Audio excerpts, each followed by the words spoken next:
Hi friends, welcome to my channel. ಇವತ್ತು ಬಂದುಬಿಟ್ಟು ಚಾಮುಂಡಿ ಬೆಟ್ಟಕ್ಕೆ ಹೋಗಿದ್ದೆ ಫ್ರೆಂಡ್ಸ್. ಅದು ಬಂದುಬಿಟ್ಟು ಬೆಳಗ್ಗೆನೆ 5 ಗಂಟೆಗೆ. ನಮ್ಮ ಫ್ರೆಂಡು ಚನ್ನಪಟ್ಟಣದಿಂದ ಅವಳು 3:30 ಬಸ್ಗೆ ಹತ್ತಿ ಬೆಳಗ್ಗೆನೆ ಬಂದಳು. ನಾವು ಅಲ್ಲಿಗೆ ಹೋಗೋಷ್ಟರಲ್ಲಿ ನಮಗೆ ಹೋದ ತಕ್ಷಣವೇ ಬಸ್ ಸಿಕ್ತು. ಬಸ್ಗಳಂತೂ ತುಂಬ ಬಸ್ ಬಿಟ್ಟಿದ್ರು. ಬೆಳಗ್ಗೆನೆ ನಾವು ಬಸ್ ಸಿಟಿ ಬಸ್ ಸ್ಟ್ಯಾಂಡಿಂದನೇ ಬಸ್ ಹತ್ತಿದ್ವಿ. ಬಂದು ಡೈರೆಕ್ಟಾಗಿ ಕ್ಯೂವಲ್ಲಿ ನಿಂತ್ಕೊಂಡ್ವಿ. ಆಮೇಲೆ 50 ರೂಪಾಯಿ ಟಿಕೆಟ್ಗೆ ಹೋದ್ವಿ. 300 ರೂಪಾಯಿ ಟಿಕೆಟು, 50 ರೂಪಾಯಿ ಟಿಕೆಟು, ಧರ್ಮ ದರ್ಶನ ಇತ್ತು. ತುಂಬ ಚೆನ್ನಾಗಿ ಅಲಂಕಾರ ಮಾಡಿದರು. ಅದರಲ್ಲಿ ನಾವು 50 ರೂಪಾಯಿ ಟಿಕೆಟ್ ತಗೊಂಡೋದ್ವಿ. ಬೇರೆಯವರೆಲ್ಲ 300 ರೂಪಾಯಿ ಟಿಕೆಟ್ ಇತ್ತು. ನಾವು ಧರ್ಮ ದರ್ಶನಕ್ಕೆ ಹೋಗಲಿಲ್ಲ, 50 ರೂಪಾಯಿ ಟಿಕೆಟ್ಗೆ ಹೋದ್ವಿ.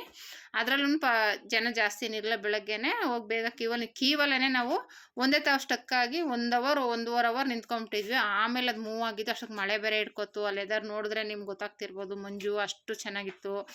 ಆದರೂ ನಾವು ಆ ಕ್ಯೂವಲ್ಲೇ ನಿಂತ್ಕೊಂಡು ಆ ಮಳೆಯಲ್ಲೇ ಆದ್ರೂ 2 ಅವರ್ 3 ಅವರ್ ಆ ಕ್ಯೂವಲ್ಲೇ ಬಂದು ಚೆನ್ನಾಗಿ ದರ್ಶನ ಮಾಡಿಕೊಂಡು ಬಂದ್ವಿ ಫ್ರೆಂಡ್ಸ್. ತುಂಬ ಚೆನ್ನಾಗಿ ಅಲಂಕಾರ ಮಾಡಿದ್ದಾರೆ. ಅದು ಅಲ್ಲದೆ ಇವತ್ತು ಆಷಾಢ ಮಾಸದ 2ನೇ ಶುಕ್ರವಾರ ಆಗಿರೋದ್ರಿಂದ ಸಿನಿಮಾ ಆ್ಯಕ್ಟರ್ ಸುಧಾರಾಣಿ ಅವರು, ಮಾಳವಿಕ ಅವರು ಬಂದಿದ್ದರು.